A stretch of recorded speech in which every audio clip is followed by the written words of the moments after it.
छत्रपती शिवाजी महाराज की, धर्मवीर छत्रपती संभाजी महाराज की जय भवानी, जय भवानी।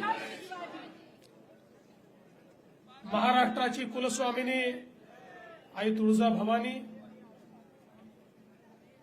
ज्यांनी शिवरायांना घडवलं त्या जिजाऊ माँसाहेब हिंदवी स्वराज्याचे सरसंस्थापक, अखिल हिंदुस्थानचे आराध्य दैवत छत्रपती शिवरायांना मानाचा मुजरा करतो। स्वराज्य रक्षक छत्रपती संभाजी महाराज यांच्याही चरणी नतमस्तक होतो। भारतरत्न डॉक्टर बाबासाहेब आंबेडकर आणि तमाम महापुरुषांना विनम्र आदरांजली अर्पण करतो।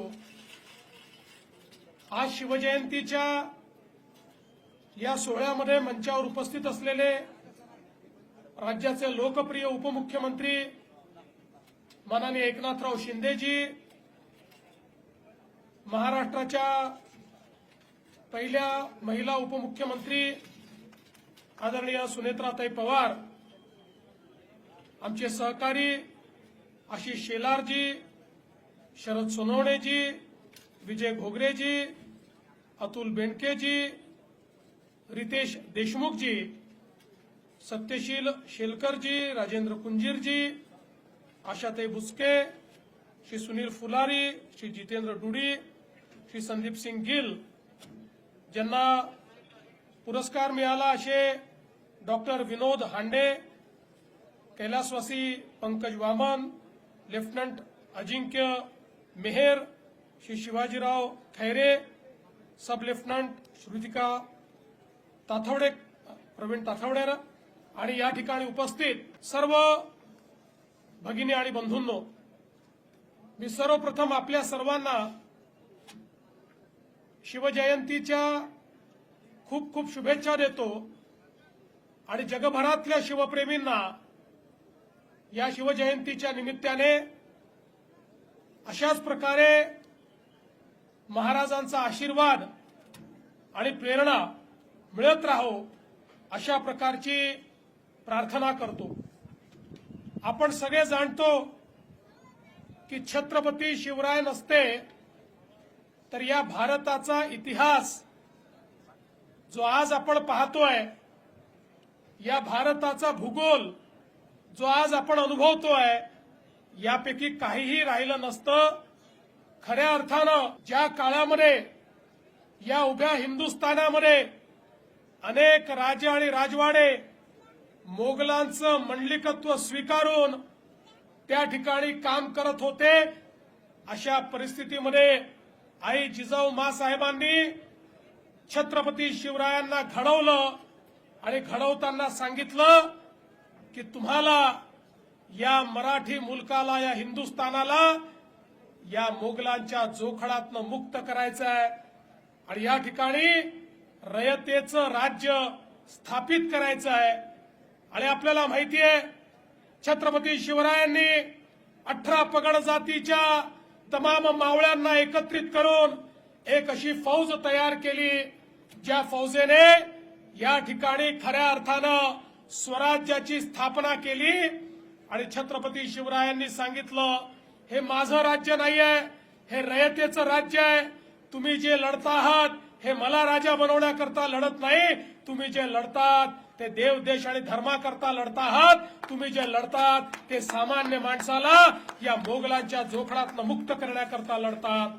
आणि म्हणून एक असं राज्य महाराजांनी स्थापित केलं ज्या ठिकाणी समता होती, ज्या ठिकाणी प्रत्येकाला सन्मान होता, ज्या ठिकाणी अन्याय नव्हता, अत्याचार नव्हता, ज्या ठिकाणी महिला सुरक्षित होत्या, ज्या ठिकाणी शेतकरी समाधानी होता। एक असं राज्य की ज्याचा राज्यकारभार पाहिल्यानंतर जगभरातले लोक आश्चर्य करतात की एक राजा इतक्या गोष्टी कसं करू शकतात। अशा प्रकारचं साम्राज्य हे छत्रपती शिवरायांनी आपल्याला घडवून दाखवलं।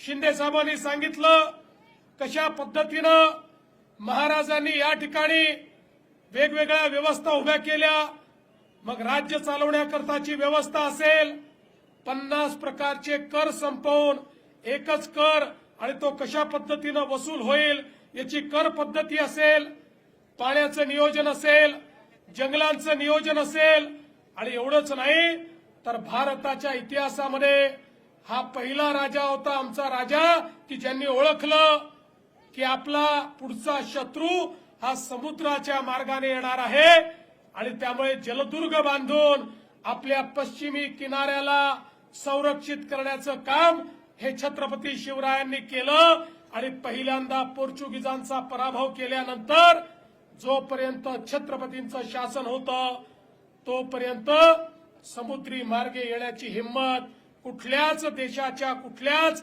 आक्रमकांनी त्या ठिकाणी केली नाही. अशा प्रकारचे द्रष्टे आपले छत्रपती शिवराय होते.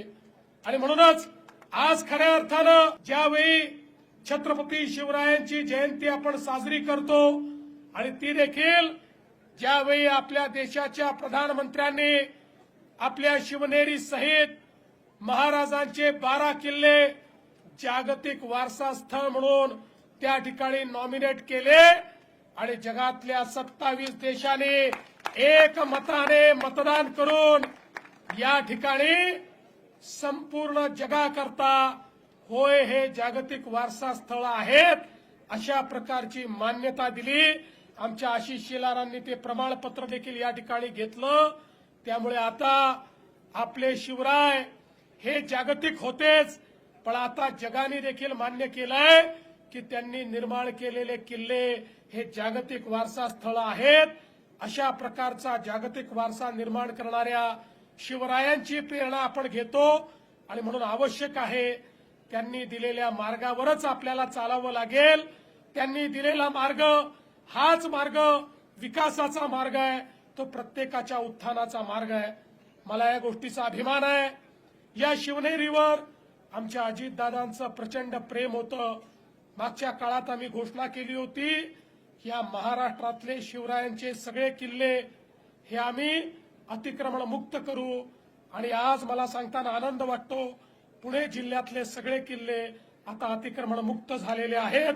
एकही किल्ला या ठिकाणी अतिक्रमण नाही. मी आज या निमित्ताने मराठा सेवा संघाला आश्वस्त करू इच्छितो, आपण जे निवेदन दिलेलं आहे त्याच्यावर आम्ही नीट काम करू आणि 2030 साली महाराजांची 400वी जन्मशताब्दी ज्यावेळेस आपण साजरी करू त्यावेळी निश्चितपणे अतिशय भव्य जगभराचे डोळे दिपतील अशा प्रकारची शताब्दी ही आपण साजरी करू हा विश्वास देतो. शरददादांनी देखील या ठिकाणी जे मुद्दे मांडले आहेत त्या मुद्द्यांवर राज्य सरकार काम करेल हा विश्वास व्यक्त करतो आणि पुन्हा एकदा आपल्या सर्वांना शिवजयंतीच्या शुभेच्छा देत माझं बोलणं संपवतो.